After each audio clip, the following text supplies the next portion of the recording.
Before you can fly the big stuff, you gotta start somewhere. And I learned how to fly with this plane.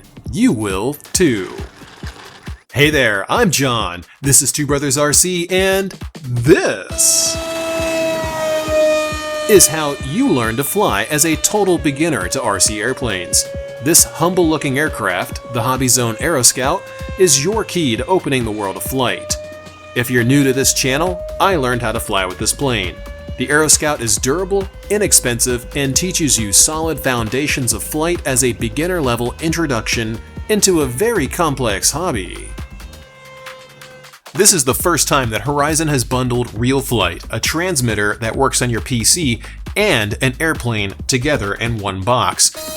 So you can fly on your PC using RealFlight, and you can fly in reality using the AeroScout. This is a comprehensive introduction into model aviation that you'll still love to fly later on as your skills improve and you learn how to fly bigger and better things. The AeroScout has a devoted community of die-hard fans who do the strangest things to it, and I'm one of them, having converted mine into a tail dragger and maxed out the plane so it can do almost anything I want to do. It's a plane that will grow with you, and it can be extensively modified with help from people on the AeroScout Facebook group or on our Discord server linked below. This version of the AeroScout is almost ready to fly. If you pick up the Power Stage Air Bundle battery and charger with the plane, it's ready to go out of the box. All you need to do is charge it. Simply plug the charger in, plug the battery in, and it handles the rest for you. The smart battery tech from Horizon Hobby is brilliant for newcomers to the hobby because the batteries are inherently very safe and can be only charged up per manufacturer specifications. Before we go fly, here's a quick word from one of our sponsors today. Ace Combat 8 is coming out soon, and if you like Ace Combat merch like I do, that's where JP Fans comes in. It's a proxy buying service like others you may have heard of, but they make it possible to get your favorite exclusive fighter jets meets anime merch on the quick. This ADF-01 Falcon acrylic stand is just one of many items you can snag from Mercari Japan. Or some other Japan exclusive items like this amazing bag featuring original manga art from my favorite artist, Naoko Takeuchi. JP Fans makes it super easy to buy what you want, and they take exceptional care of your packages too, even showing you exactly what they look like when they arrive at the warehouse and what they look like when they're boxed up and sent over to you. Sign up for JP Fans using our invite code, and you'll get $86 worth of shipping vouchers to make it easy to ship your favorite stuff right back to your house. Show off what you got on our Discord server too. This video assumes that you followed the manual and have already set up your aircraft accordingly. If you need help with the manual and setup, hop on our Discord via discord.gg/2brosrc. This is a box stock AeroScout being flown completely on the included DXS radio. You can see my hands while I fly, so you can follow along and see what it takes to take flight. We'll also switch back and forth between RealFlight and reality, as this version of the AeroScout comes with RealFlight in the box. So let's begin. The first step to learning how to fly is learning how to handle the aircraft on the ground. This is called taxiing. Taxiing is a fundamental skill. If you're not aware, taxiing is the act of moving the aircraft under its own power on the ground. You taxi an aircraft by powering it and steering it. The left stick controls both the thrust, the forward motion of the aircraft, and the steering on the ground. We'll talk about the right stick in a moment since it doesn't directly affect taxiing just yet. Taxiing should be done slowly as a general rule. Even though the AeroScout has a wide wheel track, it can still tip over if you turn sharply at speed. You can also see this effect in RealFlight. The AeroScout has a pretty responsive steering setup in both reality and the simulator. Take some time and get used to it, because if you try turning at high speed, you'll tip the plane over and damage it. It's funny in RealFlight, but not so funny in reality when you scrape up the wings and dent the nose. The right stick controls the elevator and ailerons, or in plain English, pitch and roll. Roll is controlled by moving the stick left or right. Pitch is controlled by moving the stick up or down. Yaw is controlled with the rudder, or the left stick side-to-side motion. Airplane controls and pitch are reversed, meaning that you pull the stick down to pitch the airplane up, and you push the stick up to pitch the airplane down. This is important because you'll never take off if you push the stick forward thinking that it will start to fly. It's also important because pitching down in flight can lead to a crash if you're unfamiliar with what the sticks actually do.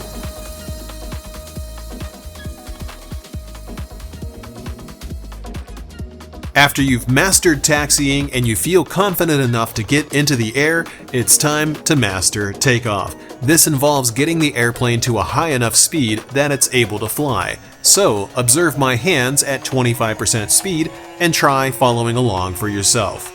All you have to do is advance the throttle stick and keep the AeroScout tracking as straight as you can with the rudder, also known as the left stick, and gently pull the elevator to begin flying.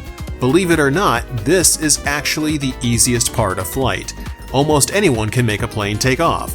What takes skill is flying it afterward. What takes even more skill is landing it safely. Takeoff doesn't require much practice, but you do get better at it over time. The key takeaways for a successful takeoff with the AeroScout are to allow it to build enough speed to rotate into the air smoothly, and to keep it tracking straight down the runway with the rudder stick. Be sure to practice this a lot in real flight. It's easier than it seems. Once you're in the air, the quickest way to learn how to fly will be to learn how to land. Many pilots succumb to the temptation to fly around at high speeds and they never practice landing. Remember what I said earlier about how takeoff is easy, flying takes some skill, and how landing takes the most skill? If you want to be successful, my suggestion to you is that you immediately begin doing touch and go practice. Touch and goes are the way you'll build your skills. You can learn aerobatics relatively easily in real flight or in reality, but landing is a skill that's difficult to master and requires time and commitment to improve and consistently land anything you own safely. The reason why I land well is because I've put the time in to learn how to do it, and as I like to say, if I can do this, you can do it too. The only difference between me and someone who doesn't land this well is skill, because skill is an expression of practice, patience, and time commitment. That means anyone can do this so long as they put in the work to learn. The main steps to landing the AeroScout as your beginner's aircraft of choice are to line up with the runway as best you can, cut the throttle to glide in, level the plane out as it gets close to the ground, then pull the elevator, also called flaring, to raise the nose and make the AeroScout slow down and land on its main wheels. Practice this over and over and you will master landings. I guarantee it. That doesn't mean that you won't occasionally make mistakes, but you will land better more often than you land poorly if you consistently practice and learn how to do it right. Sure, doing touch and go practice isn't as glamorous as flying around full throttle on your first flight ever, but it's also going to build the skills required to bring your AeroScout home in one piece instead of in one garbage bag. When I fly any new airplane, I do touch and go practice with it on my first flight. You should consider doing the same thing too. Observe how I perform this landing and keep watching my hands as I continue doing them repeatedly.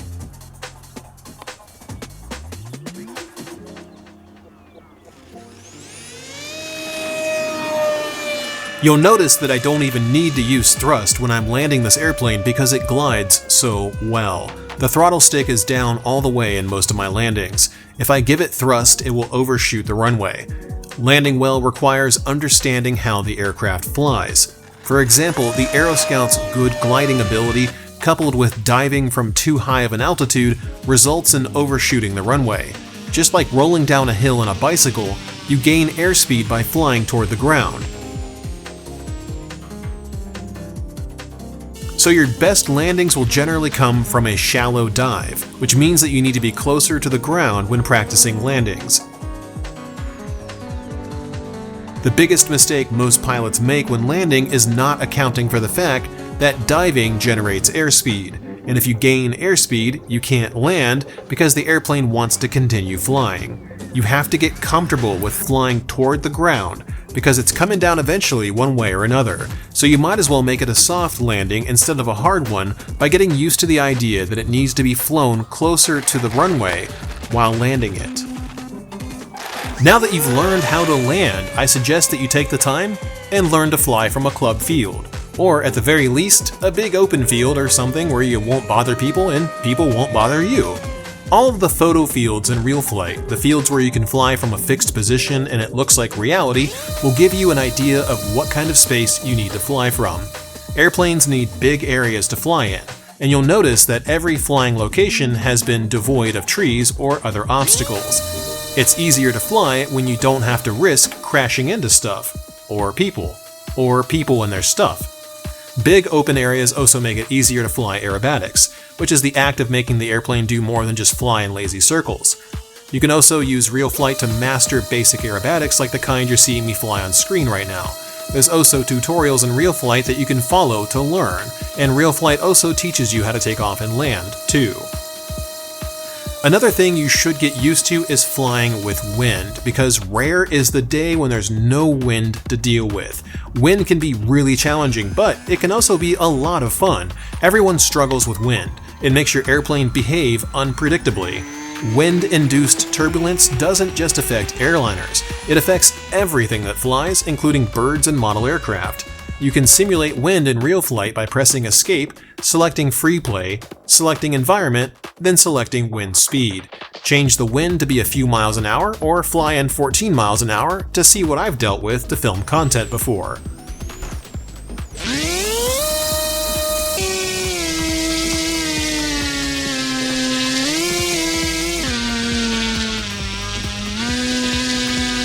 More than anything else with the AeroScout, you should focus on having fun. Enjoy flying. Feel the freedom of movement in 3 dimensions. Experience the sheer joy of flight and being able to do something that you may have always wanted to do. The AeroScout is not just a beginner airplane, it's a ticket to the entire world of fun that you may not have realized was right at your fingertips this entire time. And while you're having fun, consider coming to join us on Discord via discord.gg/2brosrc and enjoy being part of our friendly community full of people who love talking about airplanes and flying. You'll fit in like you're part of a group of friends that you've had for years. Don't just practice landings though, but definitely also practice them so you get into good habits that won't result in you buying new airplanes constantly when you move up from the AeroScout and get into bigger stuff to fly. I hope this video helped you out, and if you have any questions, hop on Discord and ask. Speaking of help, huge thanks goes out to our channel members on 2brosrc.com/supporters. A very special thanks goes out to our mega fans, Sarasota RC Squadron, Michael Smith, JR Man, Todd, N411X, Jeff Baker, High Alpha Guto, Polly1717, and T Walker 88154. Along with our Ultra fans, TBRC fan, and FS Radio Control. You guys kick so much ass. Be sure to swing by 2brosrc.com and pick up some of your favorite TBRC merch. Coming up soon will be a warbird flying tutorial with the E-flite P51 1.5 meter Mustang, one of the most challenging birds to land well at this scale. See you guys in a week.